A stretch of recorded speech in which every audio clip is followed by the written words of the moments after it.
Hello, everybody. This is Wade. Welcome to Wade's Movie World. Okay, so I told you it was going to happen a long time ago, and I'm just now getting to it, so I apologize for that. But here we are at my second movie commentary, and this one is on the 1984 James Cameron film, The Terminator. So, anyway, I'm going to wait a minute or two and let you guys get your copies of The Terminator synced up with mine. If you're watching on Blu-ray or regular DVD, I am at the DVD or Blu-ray menu. If you're watching on VHS, I guess you can probably just start it once the opening scene happens. So I'm going to wait just a few seconds, let you guys get synced up with me, and then we will begin this commentary. So I'm going to let you guys do your thing real quick.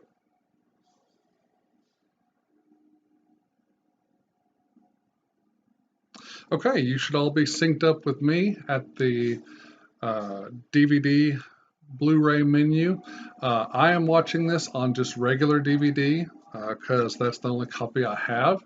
Hopefully I'll get it on Blu-ray soon, but anyway, so if you guys are ready, I'm going to press play in 3, 2, and 1, play movie.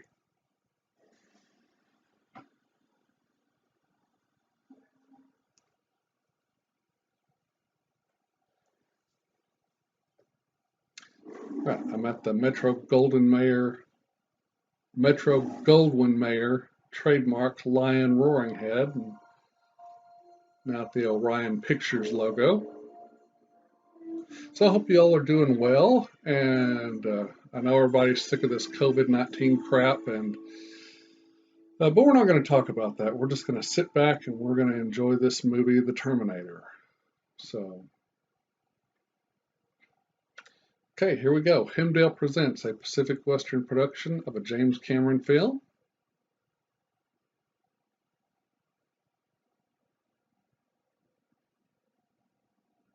Okay, here we go. Opening shot, Los Angeles, 2029 AD.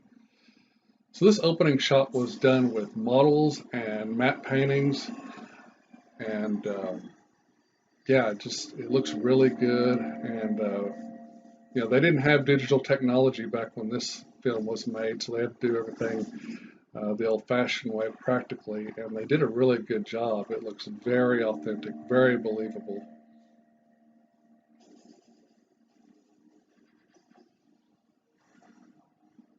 I love these opening shots of the future war scenes. It just shows you just how the world has just gone to pot because of the machines. Okay, opening quote, "The machines rose from the ashes of the nuclear fire.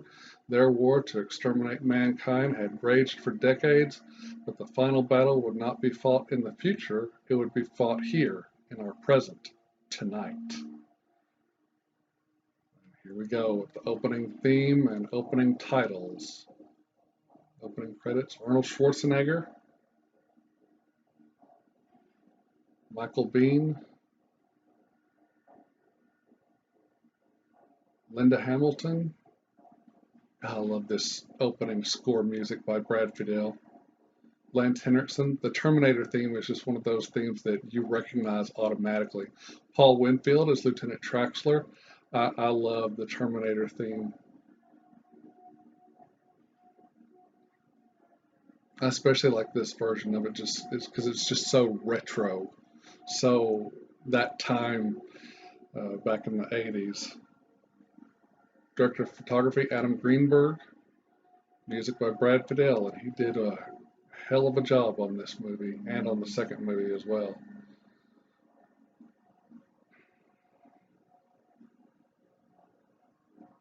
Special Terminator effects created by Stan Winston. Rest in peace. Special visual effects by Fantasy 2. So Fantasy 2, they were the company that did a lot of the future war scenes, and like the scene we just saw of the future war, produced by Gale Ann Hurd. Directed by James Cameron.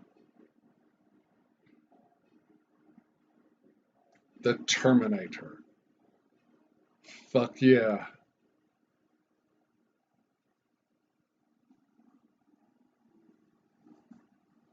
Right, now we're in the present day. Trash man doing his job, getting the garbage.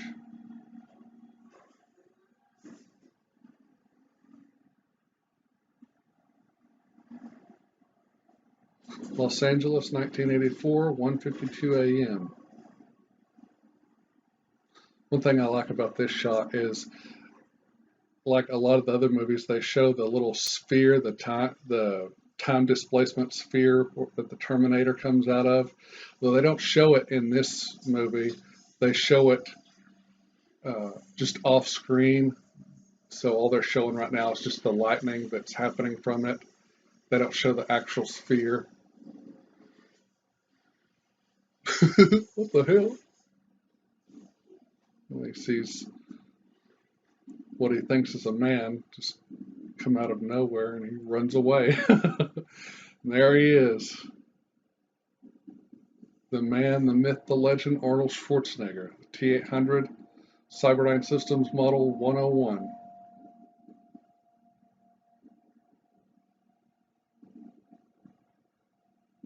I love all the movements him and Jim Cameron came up with for the Terminator. The head moving back and forth. It's like scanning.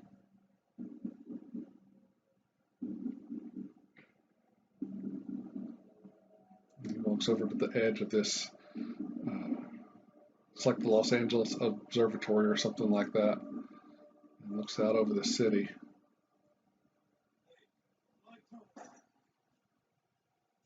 Blue-haired, spiky-haired, young Bill Paxton. Rest in peace. I love Bill Paxton.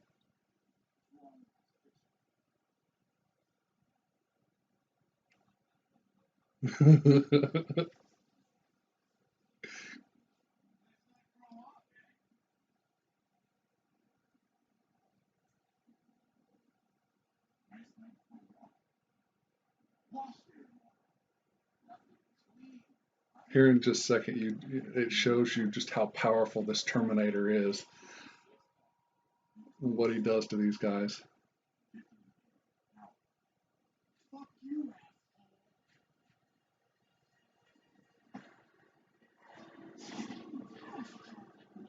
Ooh!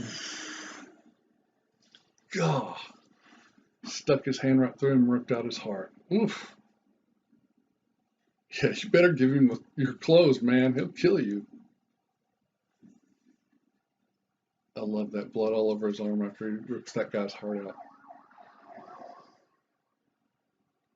So, writer-director James Cameron is quoted as saying, during the making of this film, the creative process, as I understand it, is that thousands of people all contribute their ideas, their emotions, their blood, their sweat, and their tears just for the sheer kinetic thrill of filmmaking.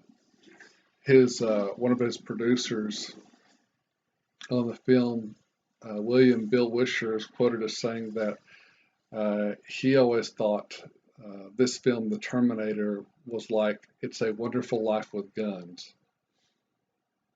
Okay, so there's Michael Biehn, just came through time just like the Terminator did. Of course, it's much more painful for a human, and he's a future soldier with the human resistance. You see he's been through hell with all the scars on his body. I remember Michael Biehn, when he was talking about these opening shots, he said his stuntman was the one who hit the ground when he was supposed to come through time out of the lightning. And he said he was up on this ladder, and his stuntman just jumped off the ladder and went. And he said he watched that, and he's like, man, he's like, I'm so glad I didn't have to do that, because he's like, if you think about concrete, it does not give at all. And he said he hit that thing so hard, he said the sound was just horrific. So he just stole this homeless guy's pants, and cops just happened to drive by, and so now the cops are after him. So Kyle Reese is trying to get away from the cops because he can't get caught because he's got a mission to do.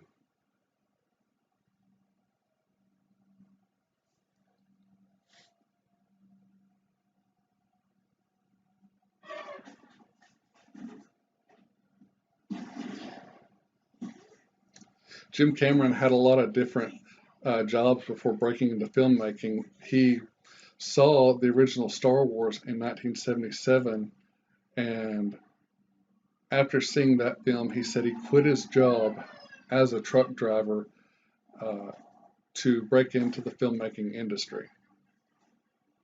One of Cameron's first jobs in the industry was as a model builder working on a Roger Corman picture called Battle Beyond the Stars.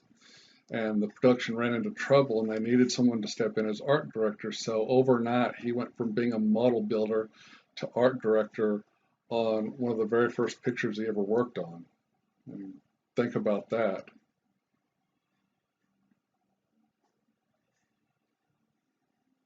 Kyle Reese found this store, so now he's hiding from the police and also grabbing some clothes. Grabs the iconic kind of grayish, greenish jacket thing. He just picks up a pair of shoes and puts them to his feet to see if they fit, and they did. I love those Nike shoes that he wears in this film. Those are awesome. Too bad they don't make those anymore.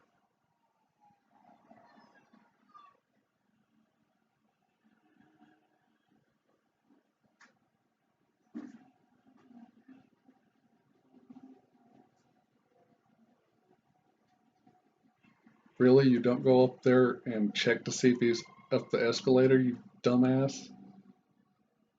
You don't do your job very well. I love how he sneaks into this cop car and grabs the shotgun.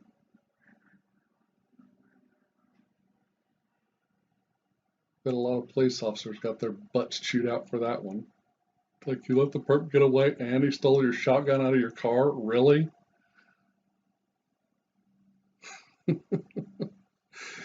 Oh, man.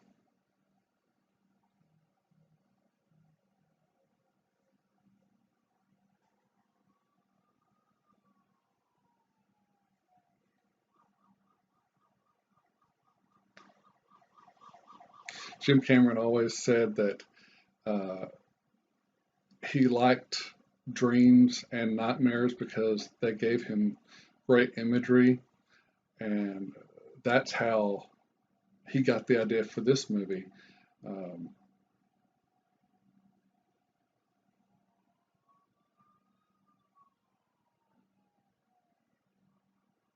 he always said he hated happy dreams because they were just a waste of his time. Okay, here's our first shot of Sarah Connor on her little motorbike thing. She's going to work at this burger joint she works at.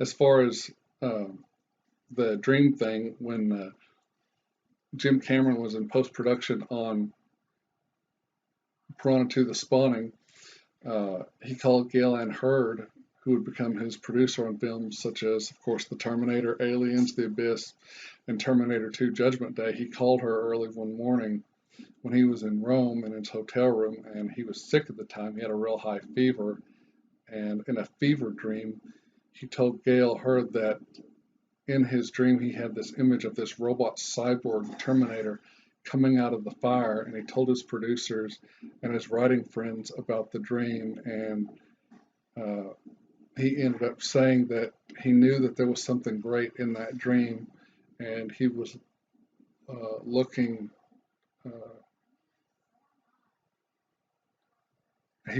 to write something that would be associated or surrounded with that. So Arnold Schwarzenegger, the Terminator, just stole a car by punching in a glass window and starting it without a key.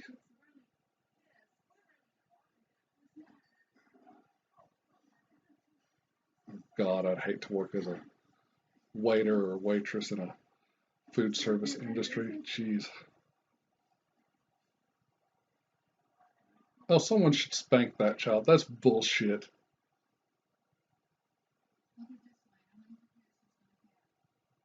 Fucking kid.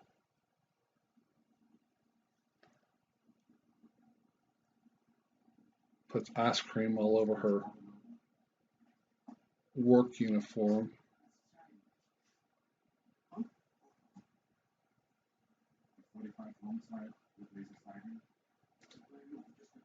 I love this scene, the gun store scene.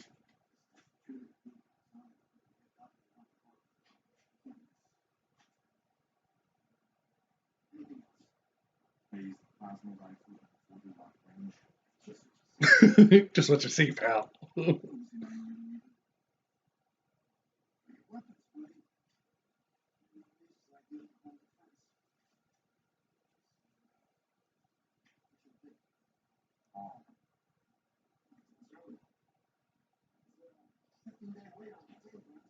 So, as far as how the Terminator came to be, uh, when Jim Cameron had the fever dream, he said he knew something like that could not exist in the world today. So he knew that it had to come from the future and that he wanted to make the hero of this particular piece a woman, which will, of course, become Linda Hamilton as Sarah Connor. There's Kyle Reese. He just sawed off the end of that shotgun. That way he could conceal it in his coat. It's a good idea.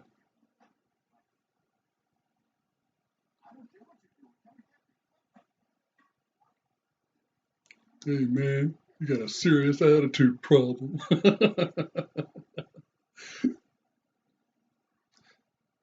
So we see here how the Terminator is going to go about finding Sarah Connor. He's just going to be systematic about it and just go kill all the Sarah Connors listed in the phone book. Here's at the first house of the first Sarah Connor.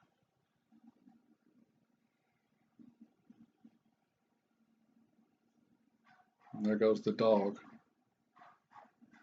If you guys who are Terminator fans out there listening to this commentary, you remember that dogs, they use dogs to spot and sense Terminators, and dogs know when one's around.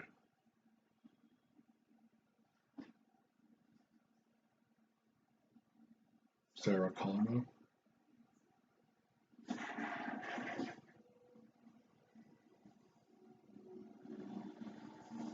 Uh-oh. God, right in the head. Oof.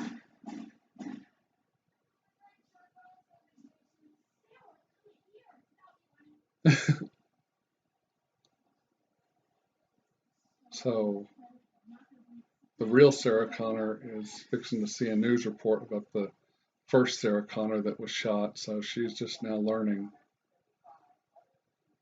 about what's going on.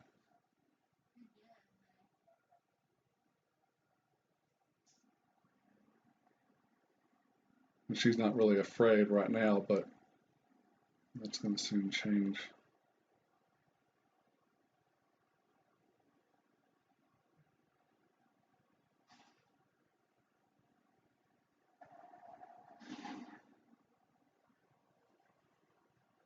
Kyle Reese just hotwired a car and he's going to try and close his eyes for a little bit. And he's at this construction site where all these machines are at, and I'm sure that's not a very pleasant sight for him.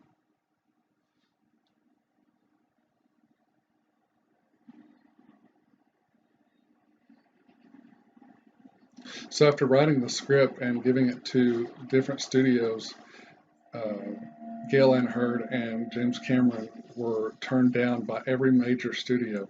No one wanted the script.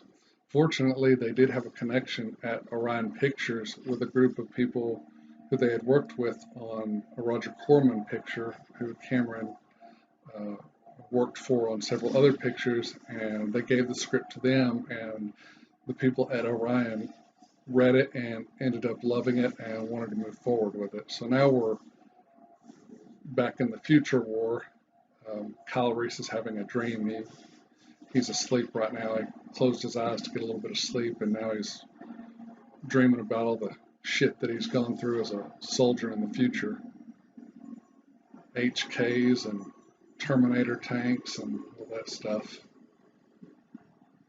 Would be a future I would not want to live in, not at all.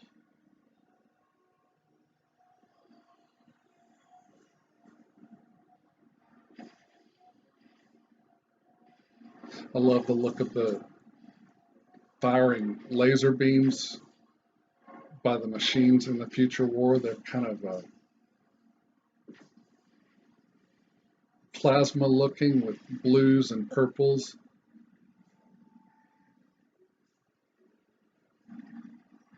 Kind of like a thicker laser beam than what you would see like something like Star Wars. And most of the models are not full size, they're miniature models that they used.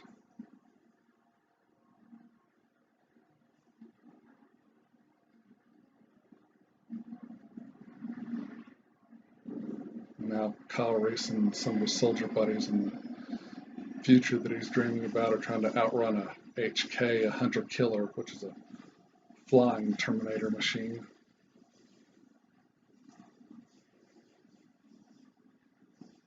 Ooh. Oh.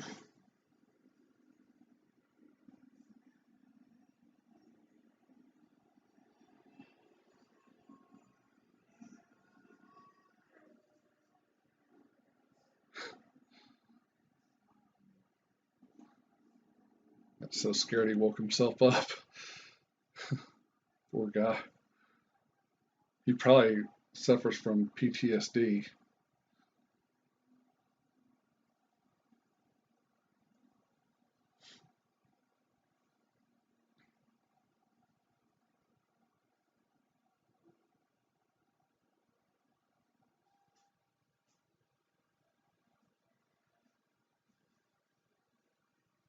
Oh yeah, that's smart. Have all these electronic things like your music thing in the bathroom where there's water can splash up on it everywhere. Good way to get electrocuted.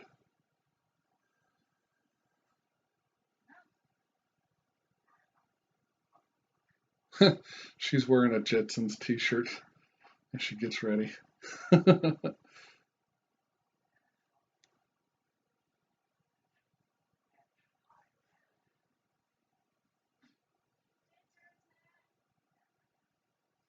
So the girls are fixing themselves up, getting ready to go out on the town. It's a Friday night.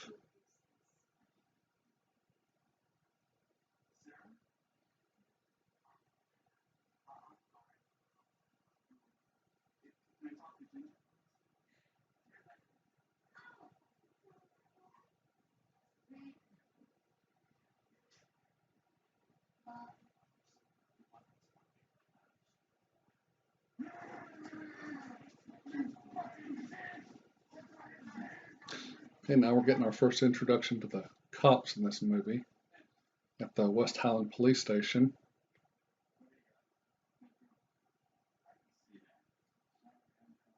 Lieutenant Traxler, played by Paul Winfield, and Lance Henriksen's character, which is another police detective. I can't remember his name in the movie off the top of my head.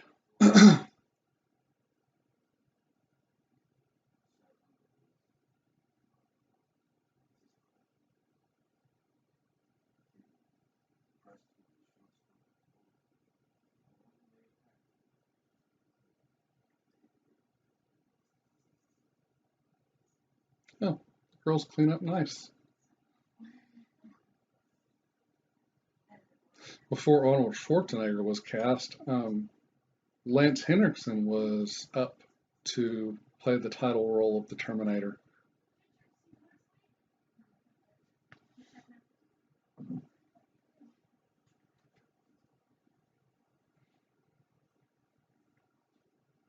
Actually, several people were considered for the role of the Terminator. before Arnold Schwarzenegger, and of course Lance Henriksen was one of them.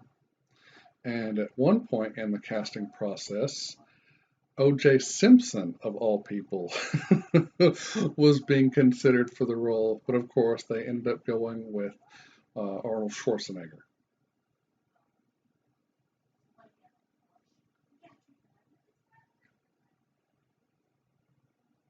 So Sarah Connor's boyfriend just canceled on Friday night, so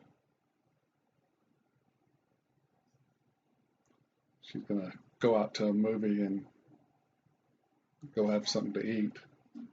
Well, so she thinks.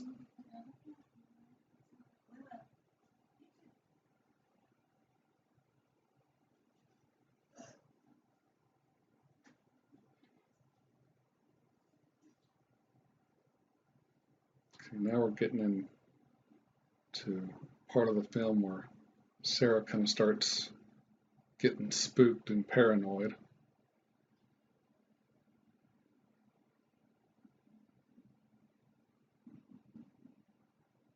Ooh, I don't like covered parking structures, they scare me.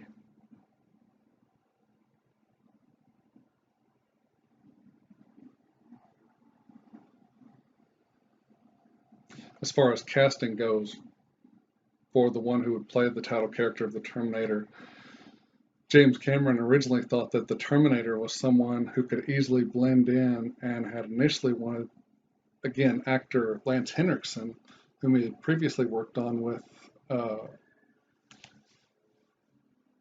worked on Piranha 2 with, to play the character of the Terminator.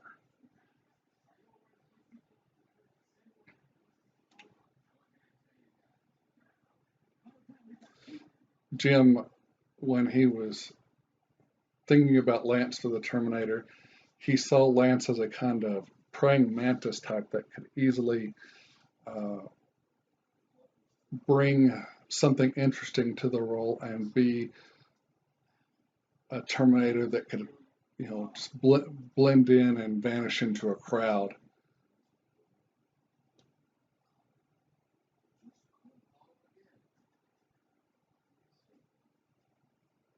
Give me a cigarette. He's already got one lit in his hand. I love it. It's funny. So the cops are now trying to reach all the other Sarah Connors to warn them and give them a heads up.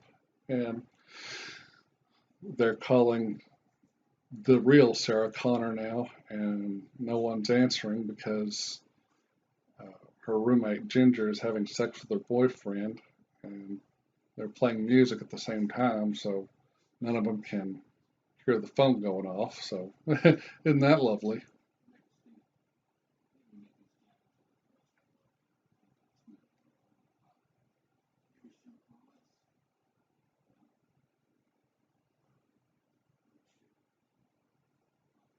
Yeah, your mama.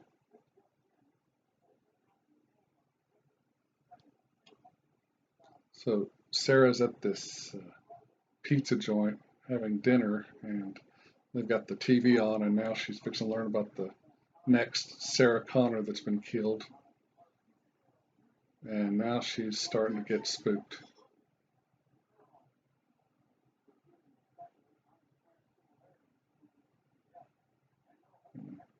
Tension and fear is starting to build.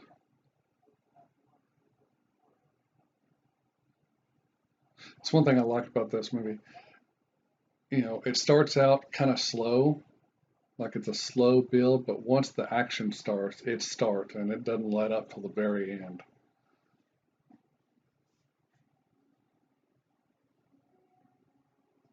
And that just, the way Jim Cameron conceived this film is just part of the brilliance of Jim Cameron and the types of films he makes and how brilliant he really is.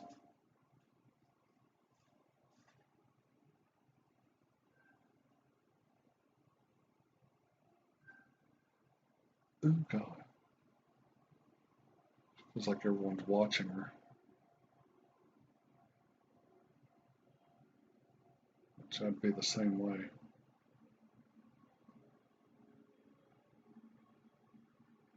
Kyle found her. He's just kind of tailing her, staying back a little bit.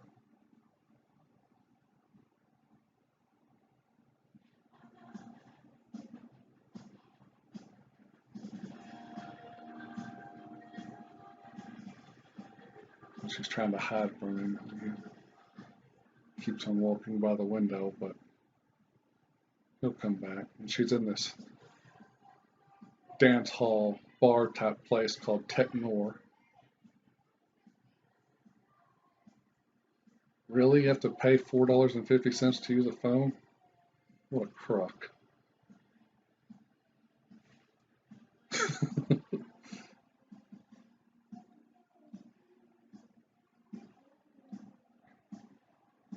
So originally Arnold Schwarzenegger was brought in to play the heroic character of Kyle Reese, who is Michael Biehn's character, and Jim Cameron really just didn't see Arnold as Reese, but Cameron said in the back of his mind that he thought Arnold might make a good Terminator. So Arnold got a hold of the script and read the script, and he said to himself that the more he read, the more he got fascinated by the Terminator character, who he said he thought was the real cool character, a cool guy. So what happened was the studio wanted Arnold to play Reese, and Jim Cameron didn't. So Jim Cameron and Arnold Schwarzenegger meet up to have lunch together, and Jim Cameron told one of his producers that he's going to have to pick a fight with Arnold because that may be the only way to get him out of the movie and not play the character of Reese. So they both go to have lunch together along with someone from the studio, and James Cameron said he was about ready to pick a fight with Arnold when Arnold came out and said, well, I don't want to play Kyle Reese at all. I want to play this Terminator guy. And Jim said he sat there for a minute and thought for a second and said, that's a good idea. So after lunch, they both ran out of there, and Arnold went to his agent and said he wants to play the Terminator. And Jim Cameron went back to the studio and said that Arnold Schwarzenegger is going to play the Terminator. And that afternoon, the deal was made. So that's how Arnold got the role of the Terminator.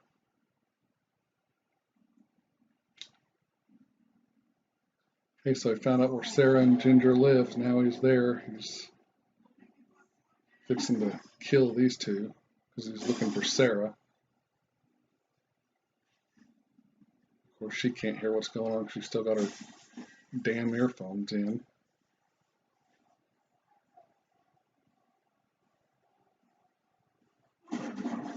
God, he's tearing him up.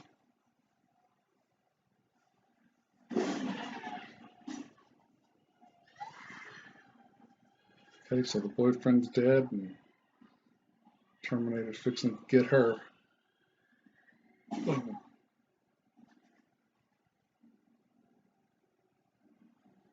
the back.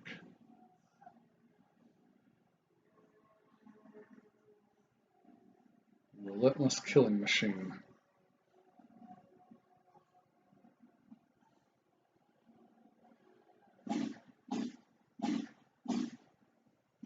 God.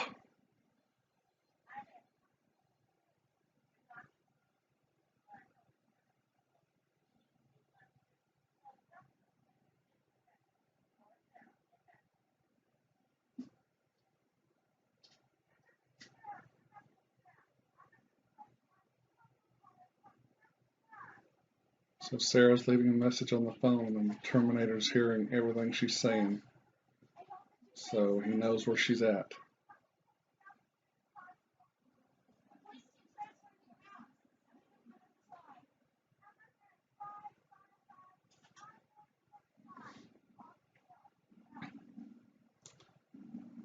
Whenever Arnold decided that he wanted to play the Terminator and he told his agent was very hesitant about that and wasn't too sure about it because he said, well, that may not be very good for your career because you're playing a villain.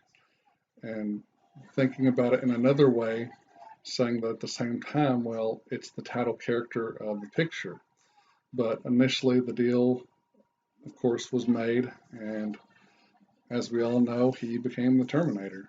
So, but they thought him playing a villain might really damage his career, and that's what they were all worried about. But it didn't damage it, that's for sure. He's had one hell of a career, and he's still going.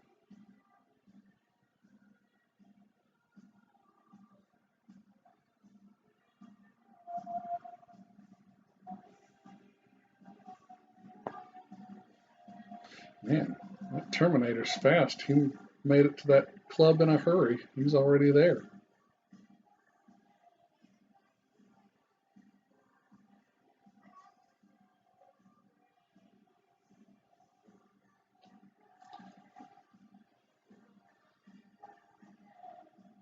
Things are fixing to go to fairly calm to all hell breaking loose, and it's almost like a dream.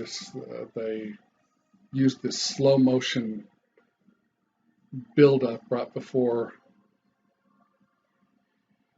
everything starts happening.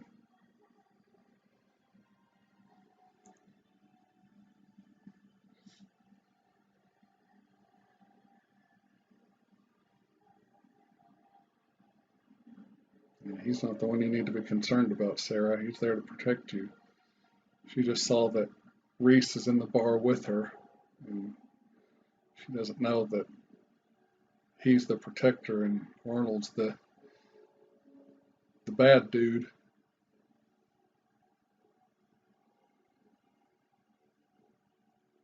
Here we go, slow motion build up.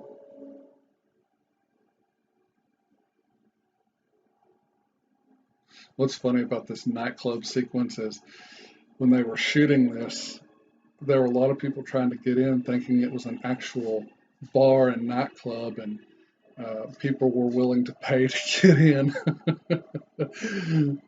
And Gail and Hurd said we were tempted to take their money, but we ended up, you know, not doing that. Okay, all hell just broke loose. The first shots have been fired. Reese got to the Terminator before he got Sarah.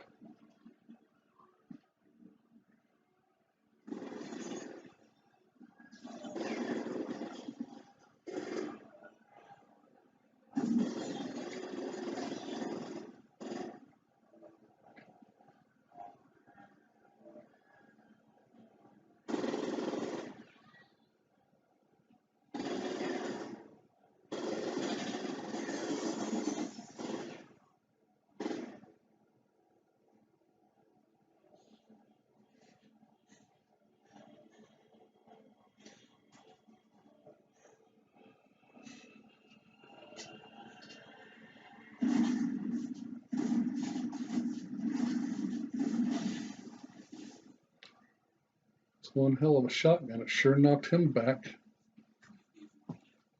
There's the iconic line, "Come with me if you want to live."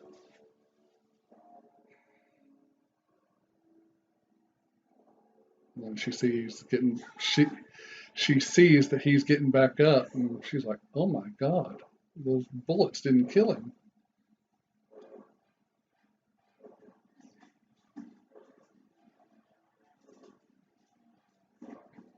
Linda Hamilton was worried during the shoot because right before they started filming, she broke her ankle and tore a lot of ligaments and stuff, and so they had to rearrange the shooting script to push him back to allow her ankle to heal because she has to do a lot of running in the film and a lot of physical stuff, and they had to tape her ankle up like every day or every night that she had to do a shooting scene or a running scene.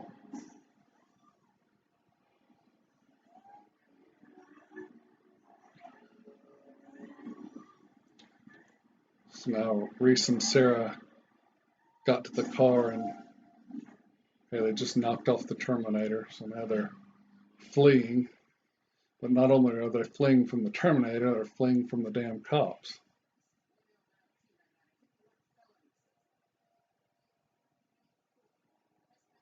And there he is, getting up after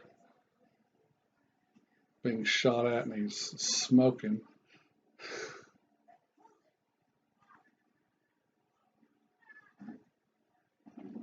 It's like his whole back part of his body is smoke coming from it.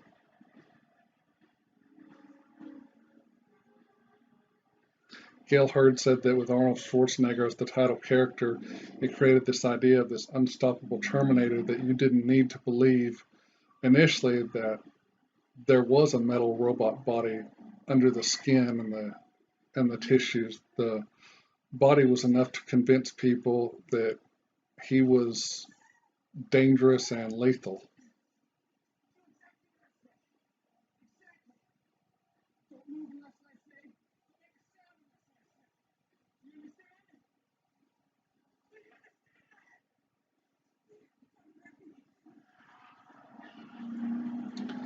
So as they're trying to speed away from the cops and the Terminator, he's going to start telling her the story about how she plays into all this and what all this is about,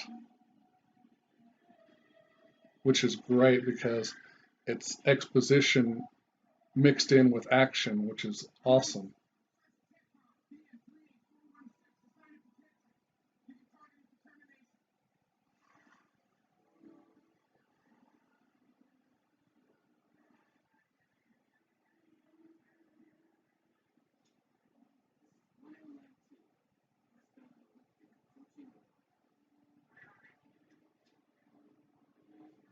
That's an interesting concept, how the Terminator can imitate other voices that he's heard.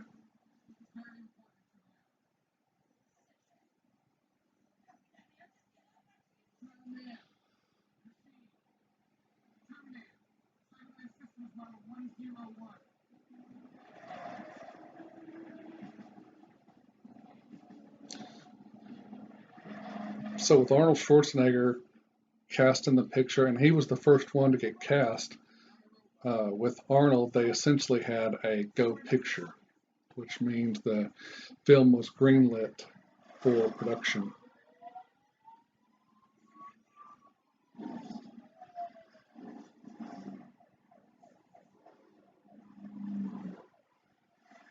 One thing I like about Michael Biehn, and I think I probably mentioned this in the Abyss commentary, is he is a very emotional actor. He uses his emotions and his face to bring his characters to life and for us, the audience, to understand what he's feeling and what he's going through. And one thing that helps with that is his eyes. His eyes just help with his emotions.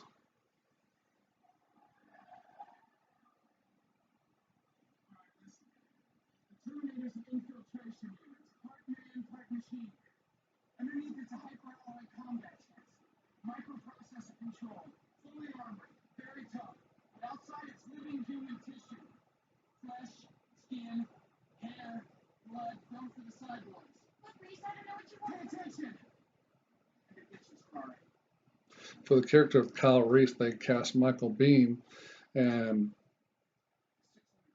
I like Michael Biehn personally as an actor, and especially in the two roles he's most famous for, which is Kyle Reese in this film and Corporal Dwayne Hicks in Aliens.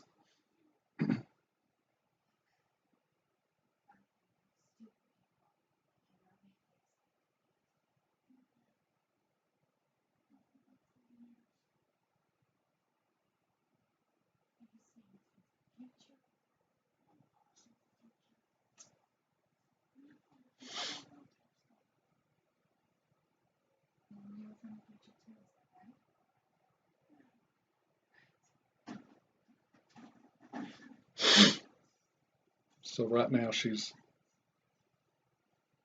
thinks he's lying about everything. She doesn't believe him.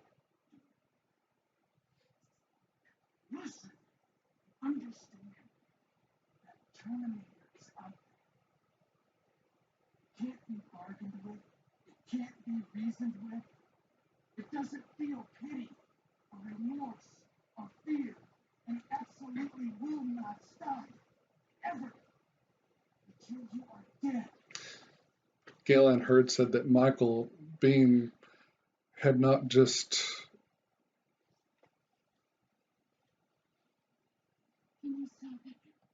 what they were looking for as far as the action scenes, but that he has this vulnerability about him, and that is why they chose him to play Kyle Reese, because he was able to combine those two skills together to bring Kyle Reese to life. And she is so right. You know, he knows how to do action, but yet he knows how to do the emotional stuff. And he does a hell of a job in all the movies that he's in. Uh, he's such a good actor.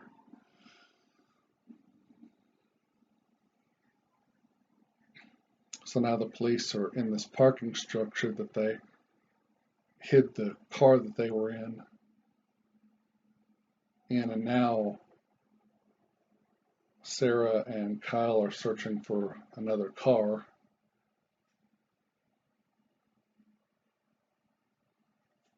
So they're trying to hide from the police and a Terminator. So not the best of circumstances.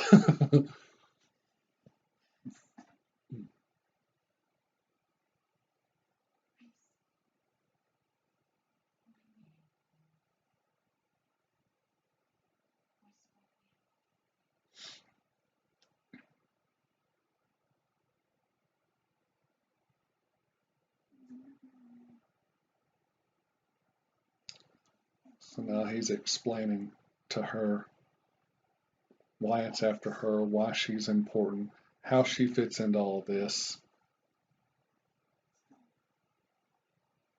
the future, the nuclear war before the machines take over.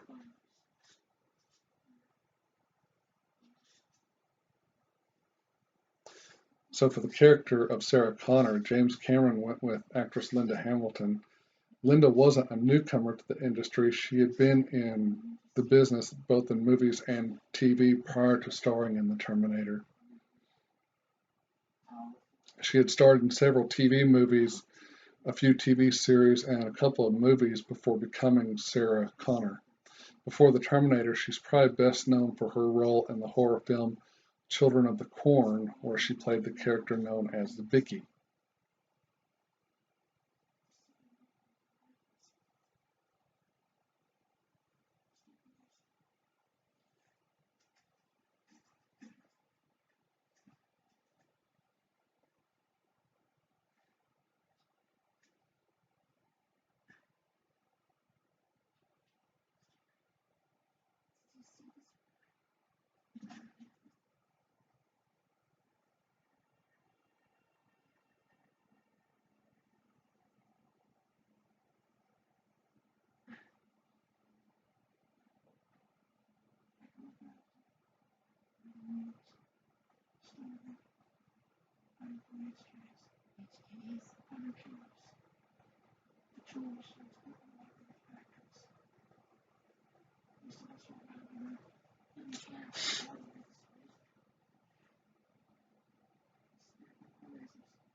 Okay, so she just found out about her son, John Connor. Hasn't been conceived or born yet, but what his role to play in the future would be. Okay, the Terminator is there in the parking structure, and he spotted him.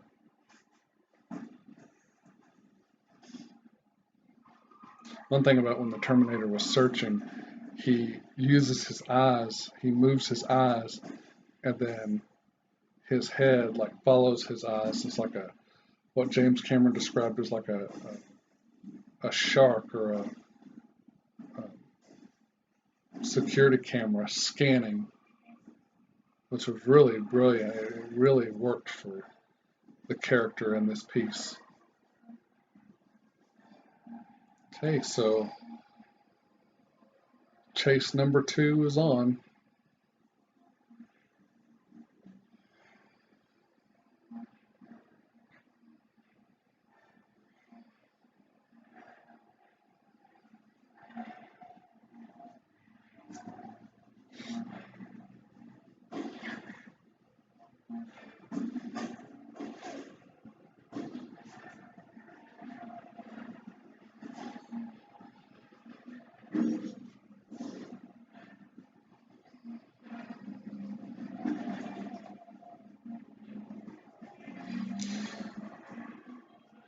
As far as the character of Sarah Connor goes, Gale and Hurd said they wanted someone who could transcend the genre and not just be a young lady who screams really well, but they wanted her to be able to be believable as someone who's like the girl next door who would eventually become the mother who saves humanity.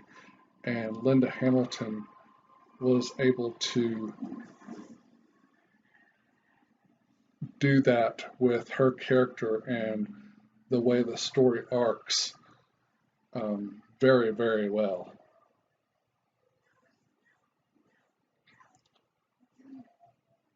So he outsmarted the Terminator and made him run into a concrete wall with the police car the Terminator was driving, and it injured the Terminator. But now the police have Reese and Sarah, but the Terminator is gone. He's gone to go repair himself.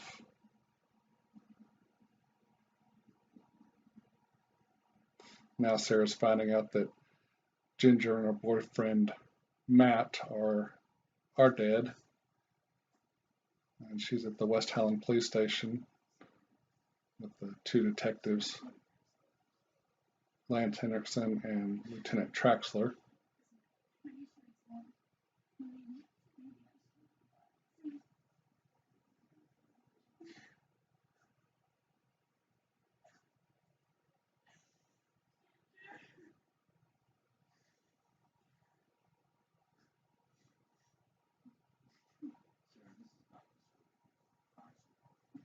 Oh, fuck you, you asshole.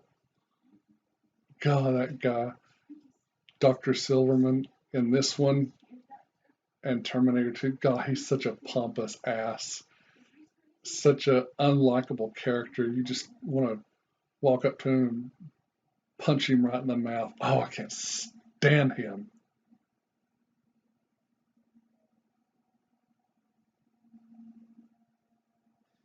Now the Terminator just found this open hotel room or apartment or whatever this is. He's gonna repair himself with. Ooh. Messed up your eye pretty bad. One thing about this scene, it shows the brilliance of the puppetry of Stan Winston and his team and how they were able to make this, and it's just so believable. I mean, you really believe there's a metal skeleton underneath this skin.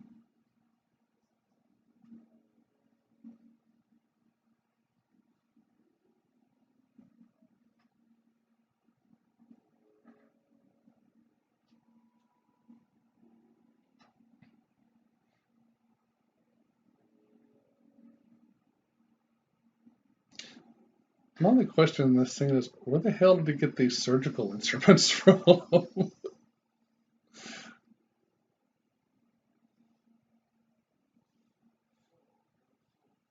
So now they've got back at the police station, and a cop and Dr. Silverman, the pompous ass, is interrogating Reese, who's handcuffed in this interrogation room. And he's explaining Computer defenses. everything. Help the Couric by cybernetic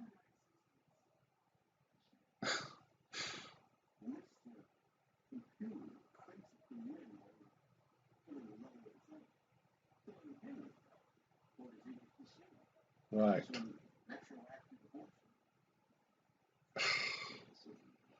I just want to jump through the screen and just punch that man in the freaking balls. God, he's such an asshole.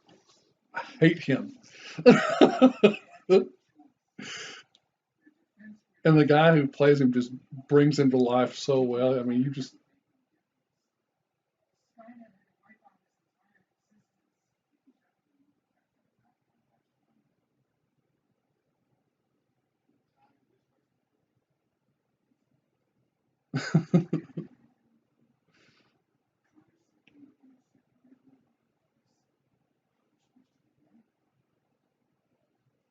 I love this right here.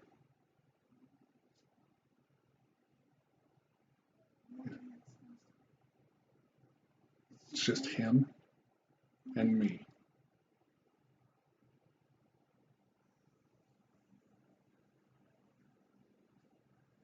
The Terminator patched up his skin and got his robot right hand moving again. Now I was looking at his eye thinking I gotta do something about this. Oh, I hate this part.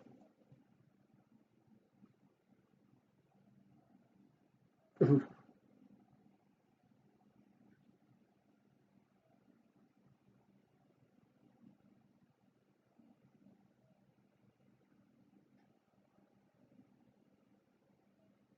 Oh, he just pulls out his own eyeball. Oh, God.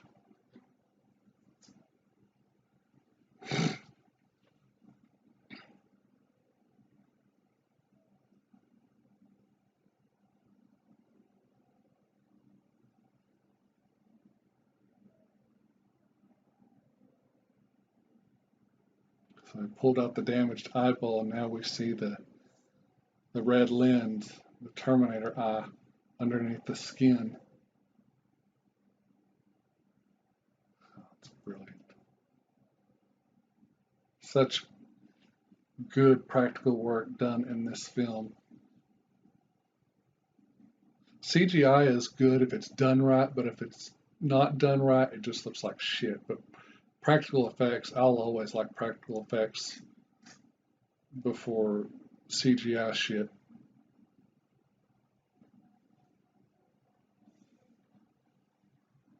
Okay, so he repaired himself. Now he's going back out to find Sarah again.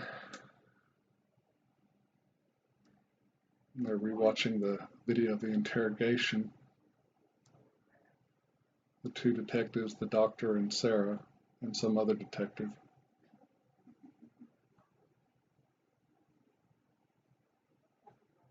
And Sarah's nervous as all get out. She's biting her fingernails.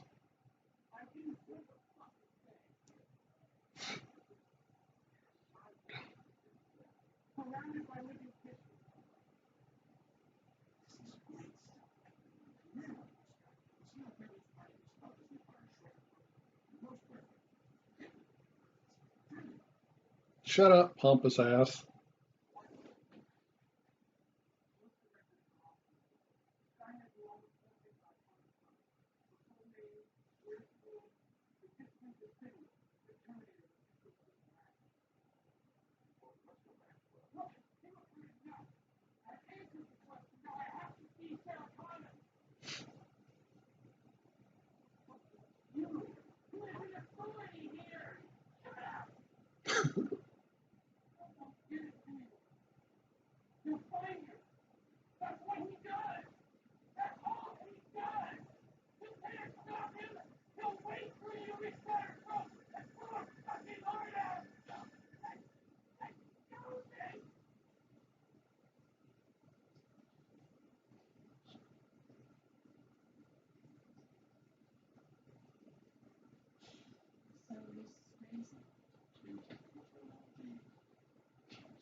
Yeah, and you're an asshole.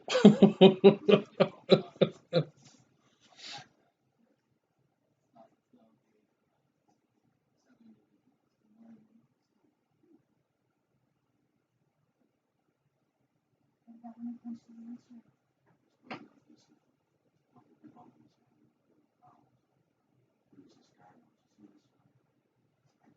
Hmm?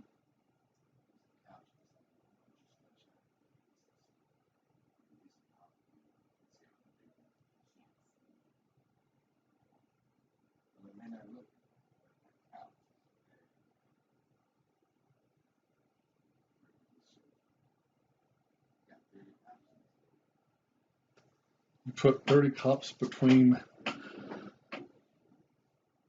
her and a Terminator, you're going to get 30 dead cops. Goodbye, pompous ass. Leave.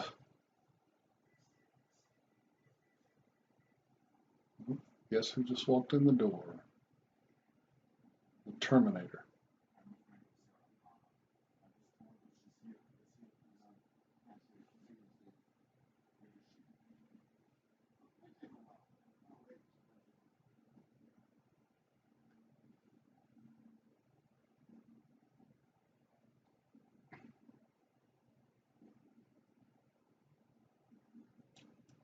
I'll be back. Jim Cameron said when he wrote the line, I'll be back, he didn't think it'd play funny at all. And he said for people who saw this multiple times, they would get it, but like a person seeing it like for the first time, they could just imagine what the Terminator's version of coming back would be. And of course, here it is, him driving his car through the police station in order to get in. And there he is with his large guns and his leather jacket and his sunglasses. All Terminator right there. And he's just mowing them down.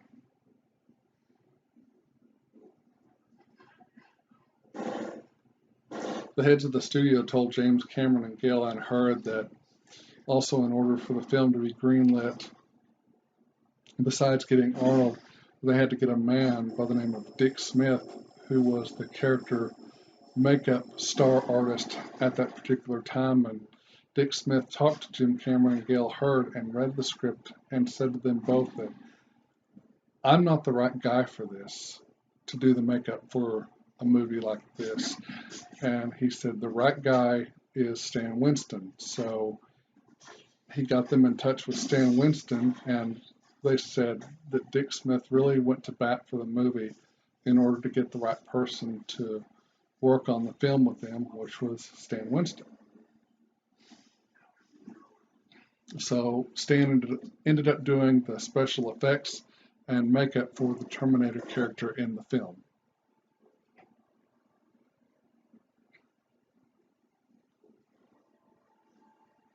So Sarah's trying to hide.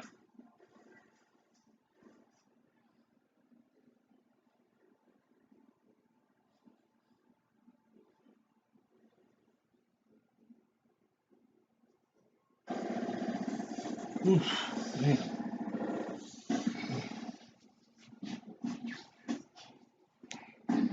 Ooh.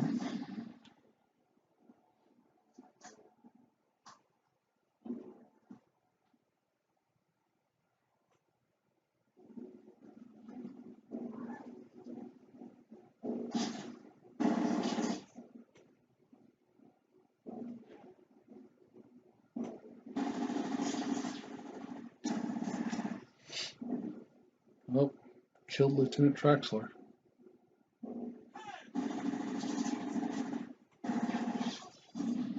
Now we killed Lance Henriksen.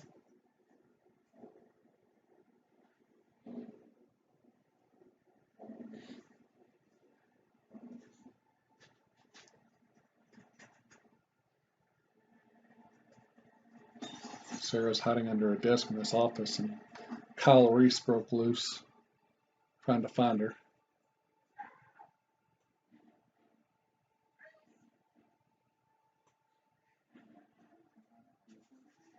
And so there they go, trying to escape the police station.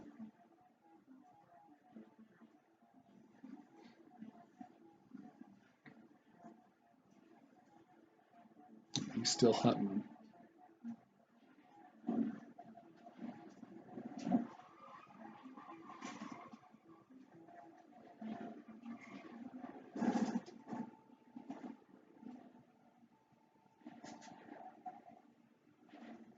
able to get away.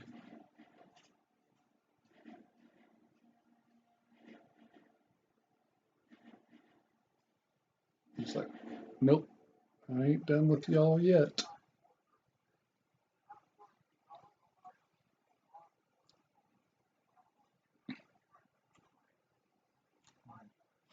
All alone on this secluded road in the city.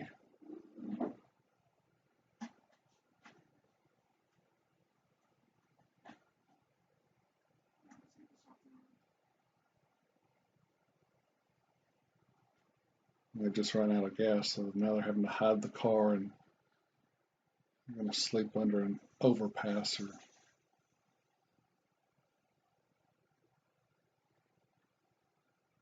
somewhere to be safe.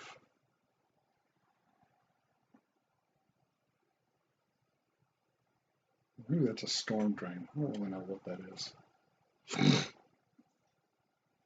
Sorry guys, my allergies have been bothering me the last 2 days and my throat's kind of scratchy today, so I apologize if you hear me making that noise.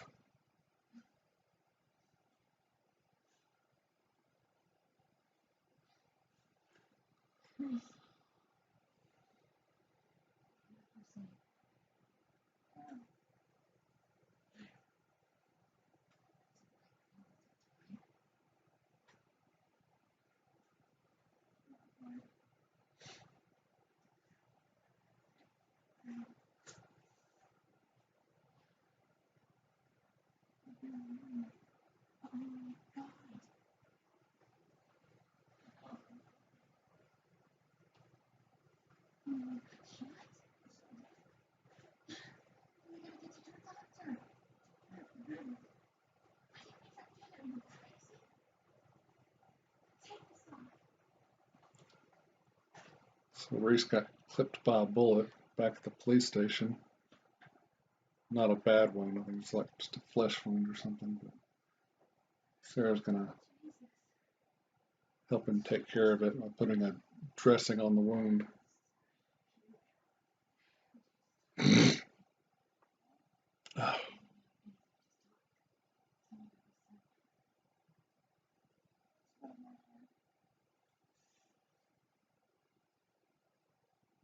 Guys, I'm gonna be right back. I'm gonna run get something for my allergies, and I'll be right back.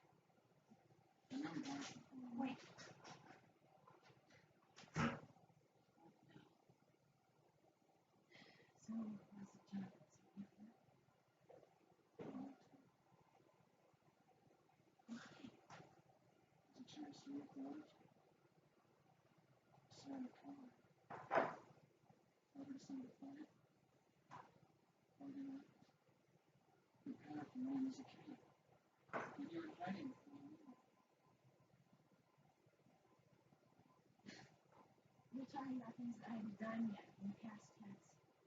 Striving with truth.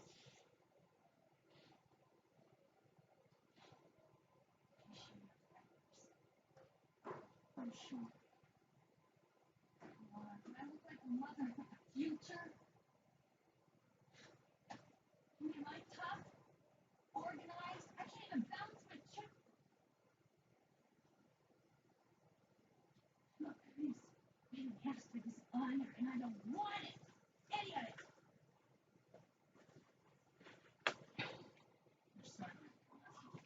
it. Okay, guys, I'm back.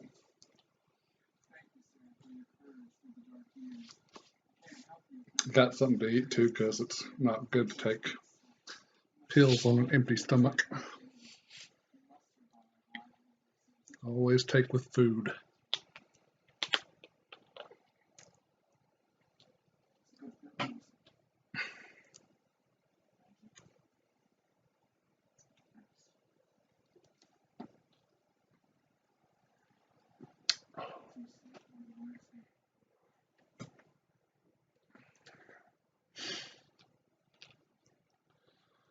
taking a Zyrtec. Hopefully that'll help kind of get my allergies under control. Allergies suck, guys, and if any of you guys out there suffer from allergies,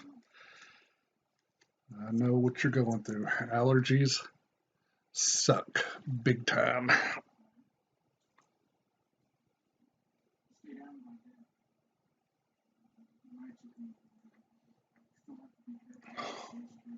So there. Kyle's telling her about the future and what it's like, how they have to live.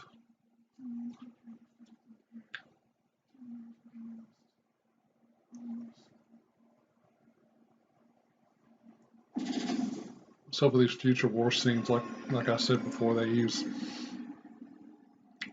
models and matte paintings and stuff like that. Excuse me. One thing about James Cameron films, if you've ever noticed, especially in like a lot of his earlier movies and a lot of these future movies, he uses a lot of blues and a lot of grays and sometimes purples. He really likes the blues and the grays a lot.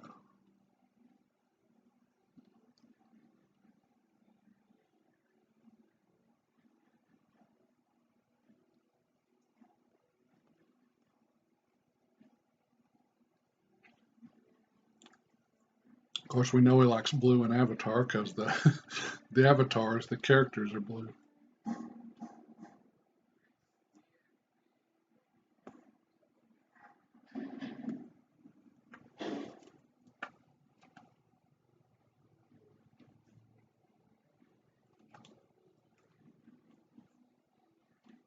You know, Avatar was okay, guys, but it was a little overrated for me.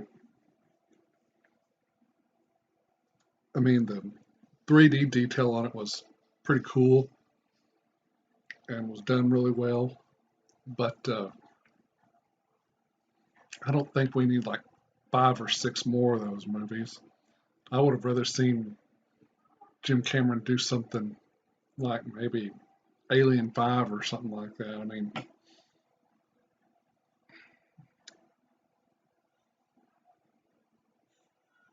yeah, I thought him and Ridley Scott would get together and write and direct Alien 5 or something, bring Ripley back and give Ripley some closure along with Hicks and Newt, but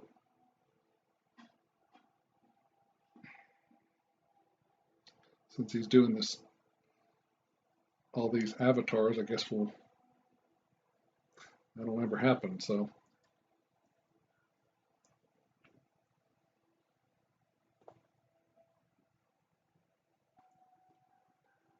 there's the iconic picture of Sarah Connor that John gave to Reese. This Terminator that infiltrates their base in the future war that's showing right now, that's actually Arnold Schwarzenegger's good friend and bodybuilding buddy, Franco Columbo, who passed away not too long ago. So rest in peace, Franco.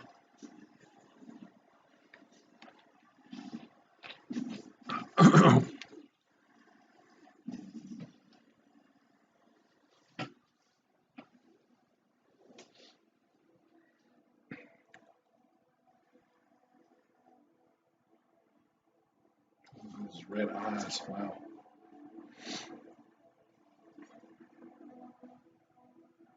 Just the sheer brilliance of the way this film was made and how it was conceived and how it was shot.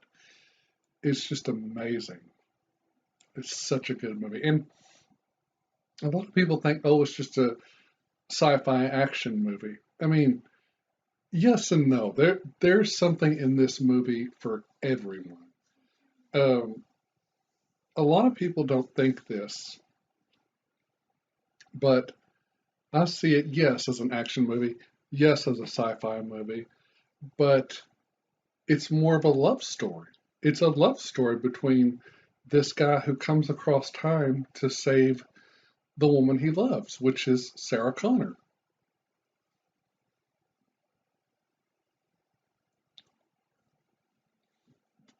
Okay, so the Terminator's back at his little hotel room. He's looking through this planner and address book type thing that Sarah had that he found at her apartment.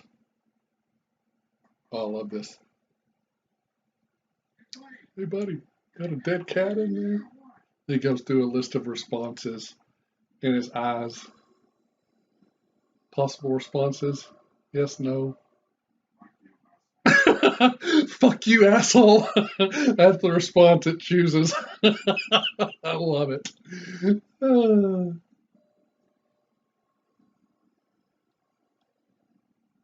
So now he's going to go to Sarah Connor's mom's place in Big Bear, California, and kill her and impersonate Sarah Connor's mother.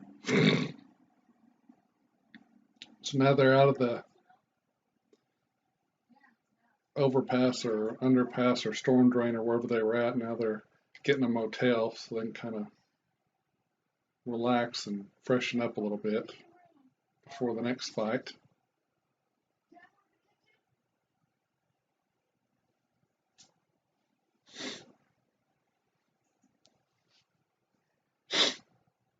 So the Fantasy 2 company also worked on the film, and they worked on other special effects to bring to the screen. They mainly worked on the future war sequences with models and effects. The Fantasy 2 VFX supervisor, Gene Warren Jr., said that he read the whole script in 45 minutes. He said it was a page turner. He said he could not put it down. He said that is how good it was. So he and his crew at Fantasy 2 worked on the VFX. They did paintings, storyboards, and were in charge of pyrotechnics to be used in the filming of the future war scenes. And they also worked on the uh, gas tanker truck explosion towards the end of the film. Okay, so she thinks Sarah's had a shower and she thinks she's talking to her mom, but her mom is dead and she's really talking to the Terminator. You can see the devastation he left in his wake.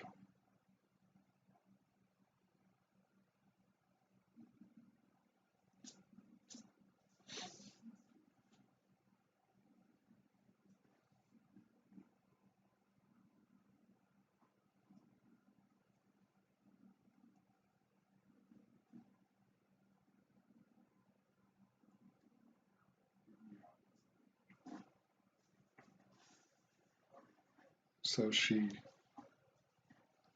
told the Terminator where they were at, and now the Terminator called the hotel and got the address. Now he knows where they are. And Reese just got back from getting supplies.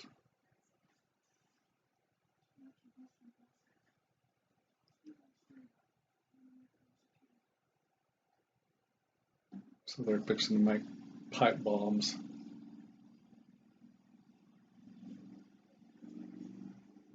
Here he comes.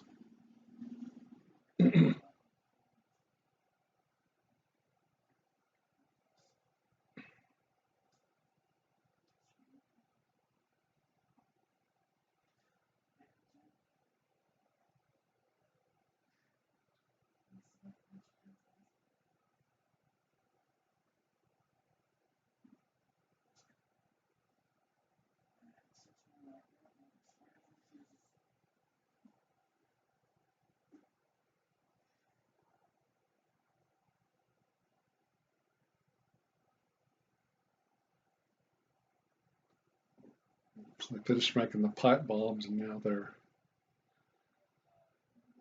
just relaxing a little bit. before the next battle.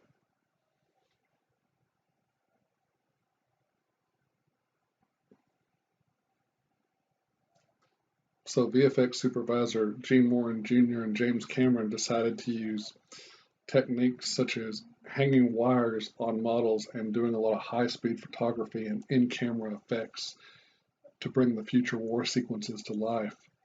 They used models, high-speed photography, pyrotechnics, stop-motion animation, and everything else that was available to them at that particular time to bring the film to life.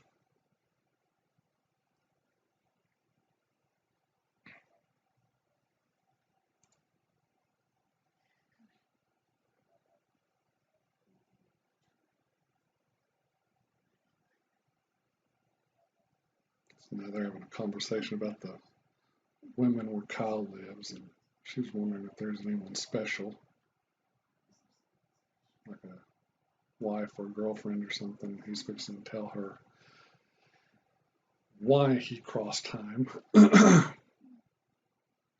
As far as the filming and principal photography goes, they were initially going to film in the summer of 1983 in Toronto, Canada, but they were unable to do so because Dino De Laurentiis had preempted Arnold Schwarzenegger to star in the sequel to Conan the Barbarian called Conan the Destroyer. So they had to shift the shooting schedule to spring, March of 1984 in Los Angeles, but it was essentially good for the film and the crew of the film because they had a really soft pre-production prep for the film, which made it easier on everyone.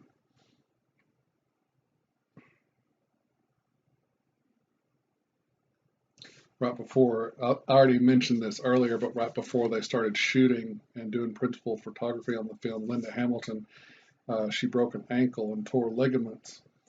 The production team was worried because they didn't know if Linda was going to be able to do what they needed her to do in the film. She and Michael, but mainly Linda, had to spend a good portion of the film running. So her ankle had to be wrapped all the time, and the production team had to totally shift the shooting schedule to where most of the running scenes took place later on down the line in production to give her ankle time to heal. So he just told Sarah that he crossed time for her and that he loves her and that he always had. And here's fixed to be one of the greatest love scenes in the history of cinema. I love this scene. It's not a dirty sex scene. It's just a lovely, beautiful love scene. I think it's wonderful the way it was done. And the music to go along with it is by Brad Fidel. The slow piano theme is great. Such a beautiful scene. Love it.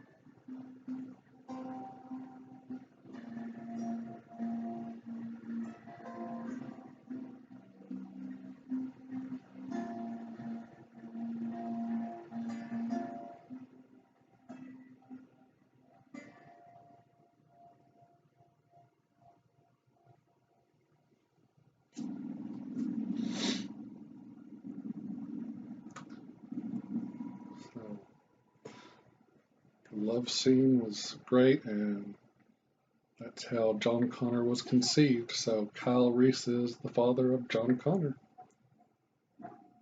Dog's going nuts outside, so guess who's right outside the door? The T-101 Terminator. I love the red Terminator vision in this film. It's so great. I wonder if they just put like a red filter over the camera lens or something when they were shooting that.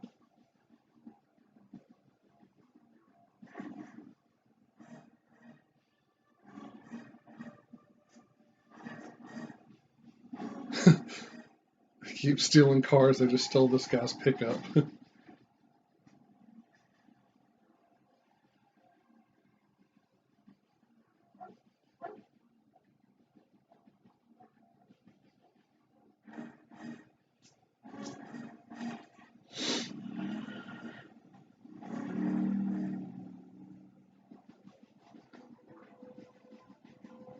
And he's on their ass.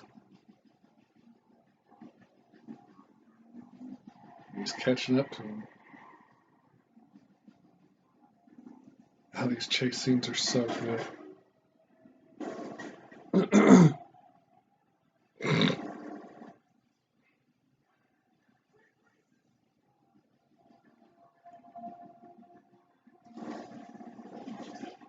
So as far as the shooting locations for this film, they shot in downtown Los Angeles, basically in the worst parts of Los Angeles at night during the summer. So it was hot and humid, dirty and smelly in all those alleys and everywhere else they shot. And they said it was just really nasty, but it really worked for the movie.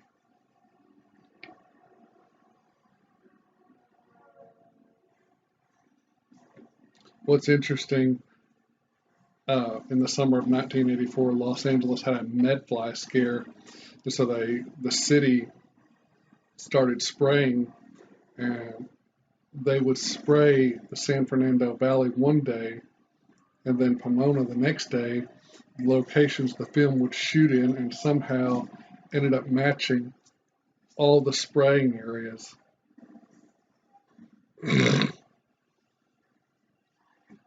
Uh-oh. Kyle got hurt.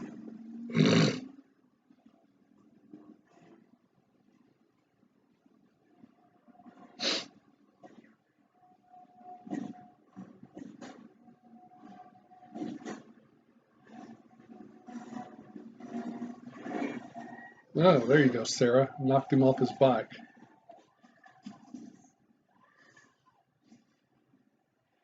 But that made her flip the truck over too. That's not a good thing.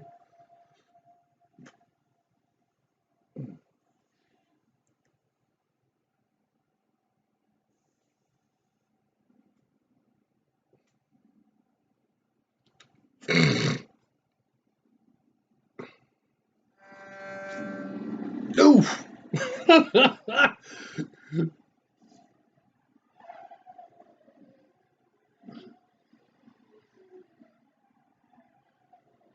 The Terminator was probably like, oh shit, when that truck ran over him.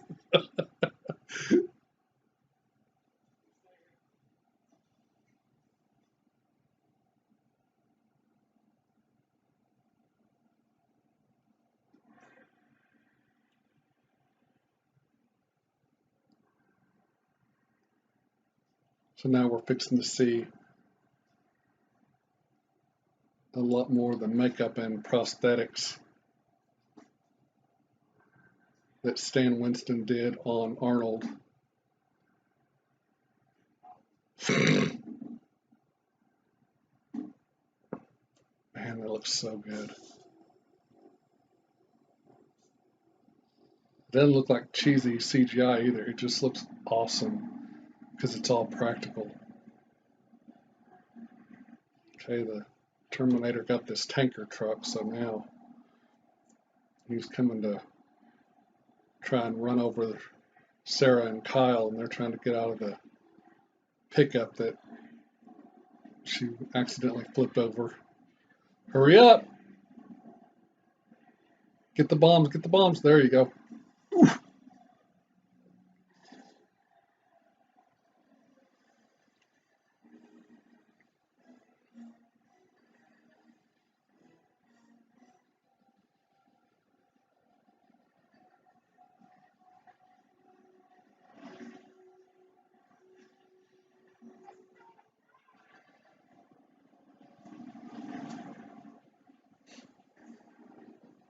There you go.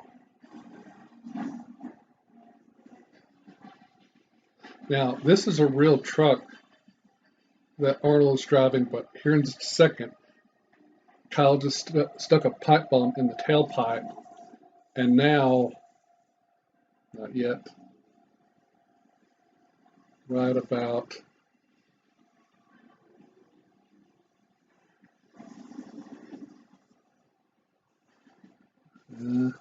now is when it blows up. That's a model of the truck, and it was a pretty big model too. And this is where,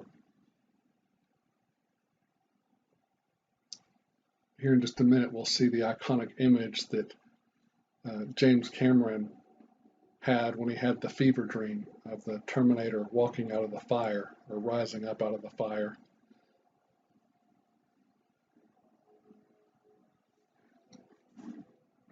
James Cameron considers himself a filmmaker, which includes being hands-on in every aspect of the medium except for acting, because he said he can't act.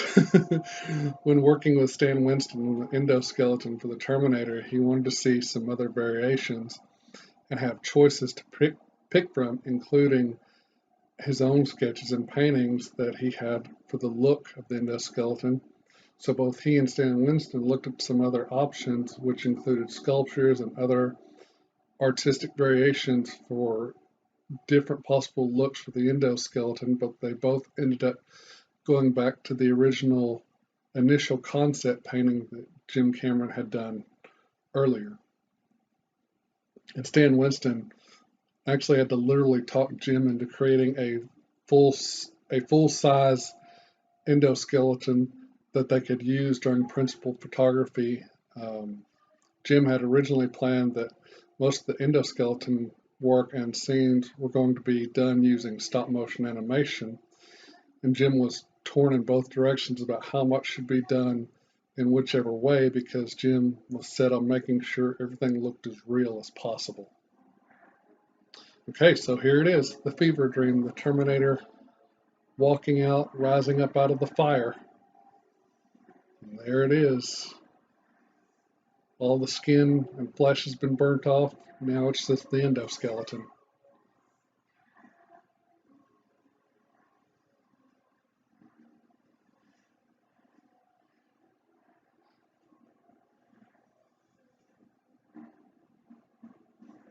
This movie still really holds up pretty well, even today.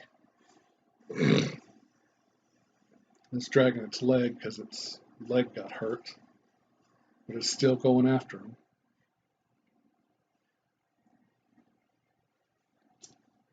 So now they're in this like robotic type factory trying to hide from it, and it's followed them in there.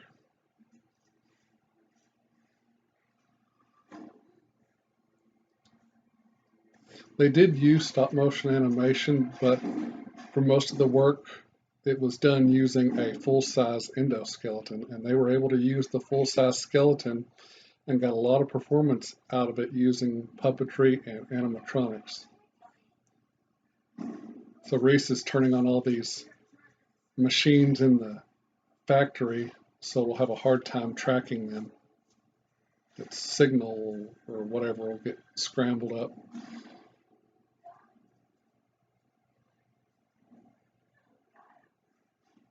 Kyle's not very useful anymore. Sarah's trying to get him back up as the thing is trying to break through the door.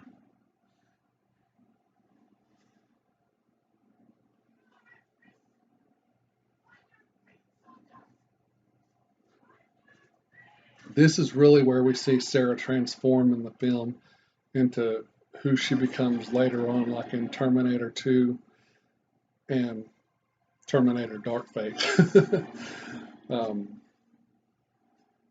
But yeah, she went from like the, just this average girl, not a care in the world, to, now I'm on a mission.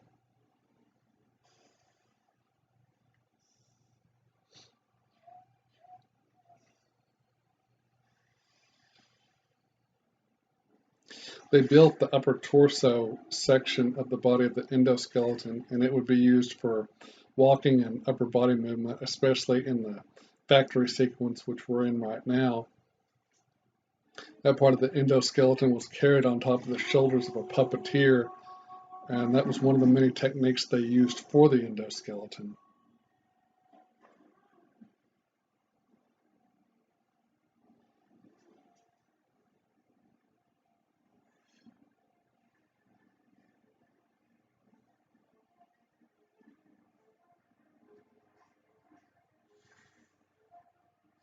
Uh-oh. It has him cornered.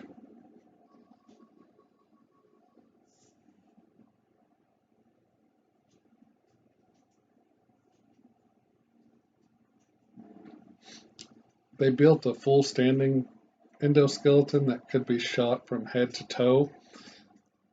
Then they had the exploding dummy endoskeleton, which was a urethane endoskeleton that was actually blown up when Kyle Reese is able to stick a lit pipe bomb into its upper torso and blow it up in the film. The urethane was painted chrome, and the reason for this was because of the safety issue. They didn't want metal pieces flying all over the place and injure and kill people on set when they blew up the robot. So they're really trying to, make this film look good but be safe at the same time, which is always a good thing. Okay, here's the last pipe bomb. And this is what I was just talking about. Boom!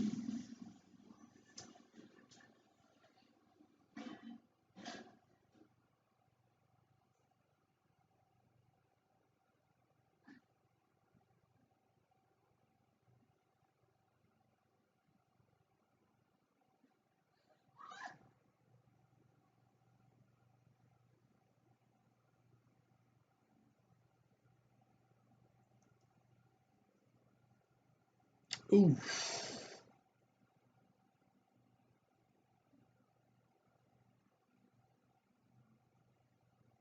Chunk of metal in her leg. Oof. Ouch.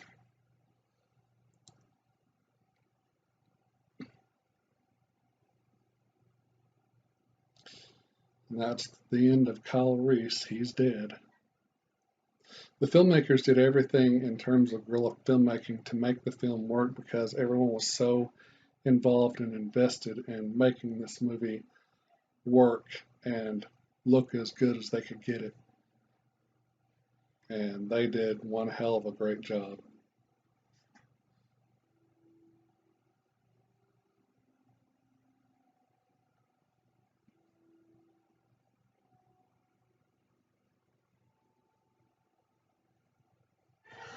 Nope, it ain't dead.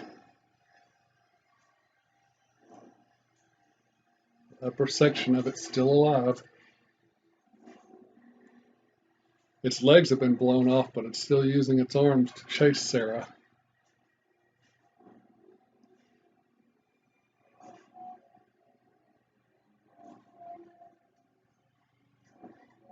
And she's hurt too. Since she had a piece of metal stuck in her leg, she's not moving very fast either.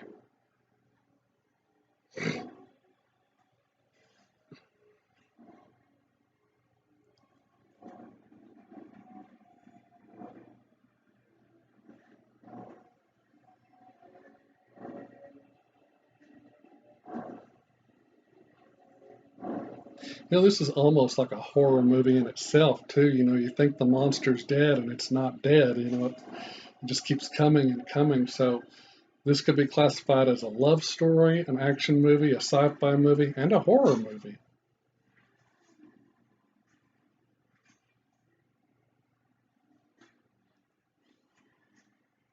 Hurry up.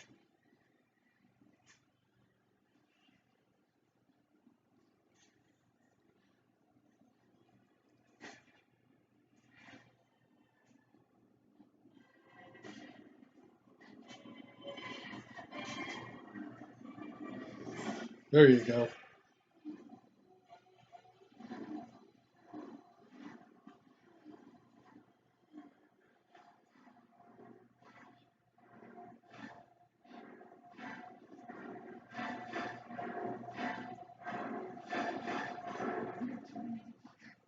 You're terminated, fucker.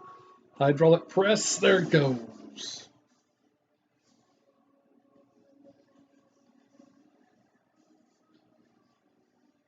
She's like, die, you son of a bitch. Die.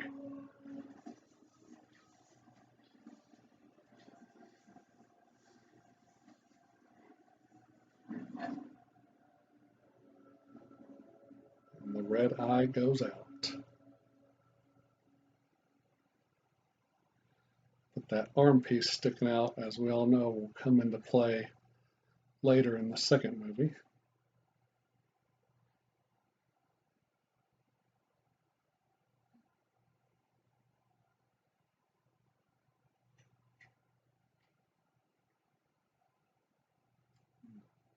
That body bag they're zipping Kyle up in, that's actually a black suit bag, like you put like a suit and tie in. That's actually the kind of bag it is. It's not a real body bag because they didn't have access to one.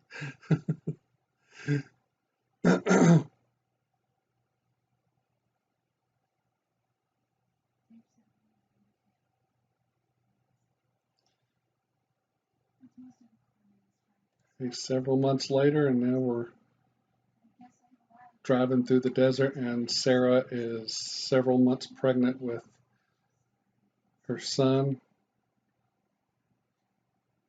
future leader of the human resistance against the machines, John Connor.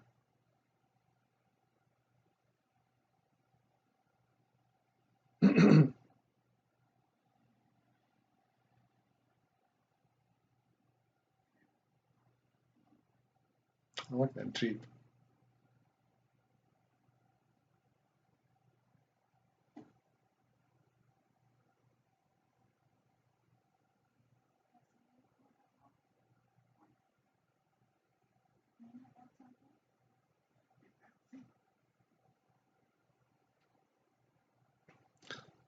So she's recording these tapes for John for when he gets older.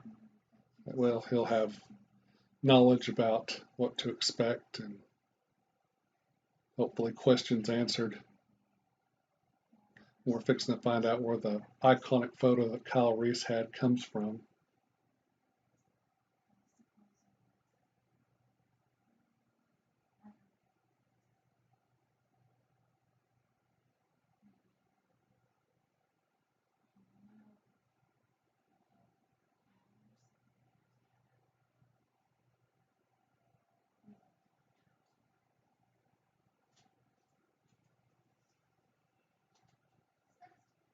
This little Mexican kid just took the photo.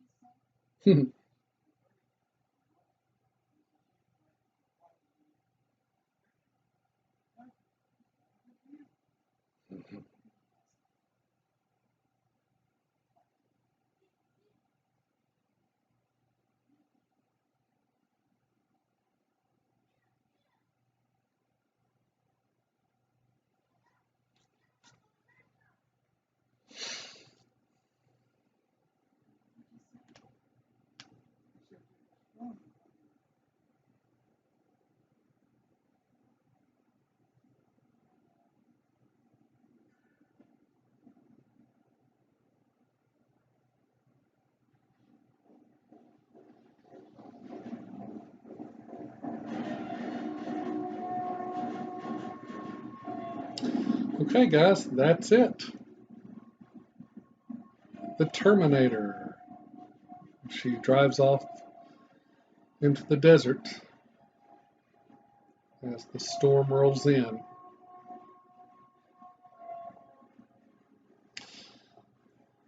We get the iconic theme once again.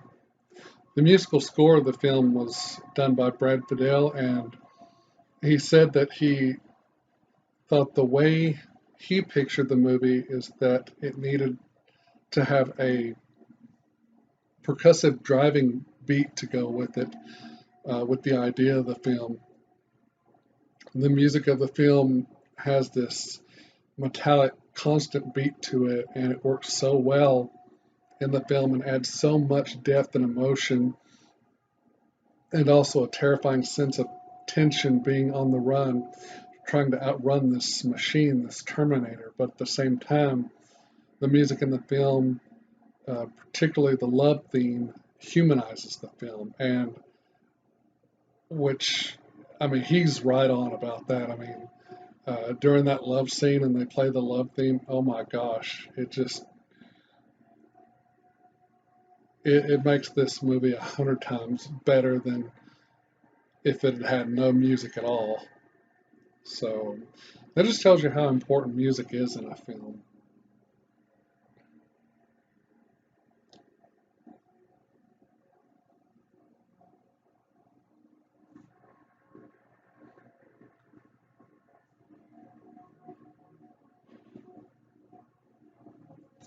I remember I first saw this movie. I had seen it off and on as a kid, just scenes here and there growing up. I wasn't allowed to watch this movie since it was rated R. Um,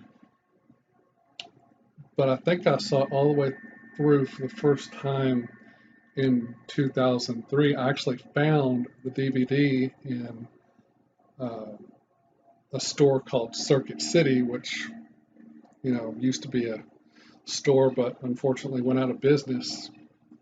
And the movie was like on DVD, it was like $7.99, so I bought it. Took it home and watched it and instantly fell in love with this movie. A lot of people like Terminator 2 better, and I'll admit Terminator 2 is a really good action movie, probably the best action movie there is, but there's just something about this one that's it's so good, and just everything about it just makes Terminator 2 all that much better. But this one sure holds its own as well. This put James Cameron on the map as far as his career goes. And I think his next film after this was Aliens.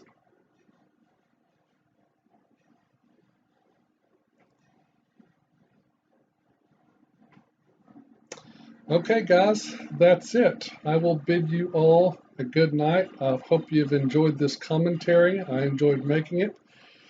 And I will see you all in the next video. Bye-bye.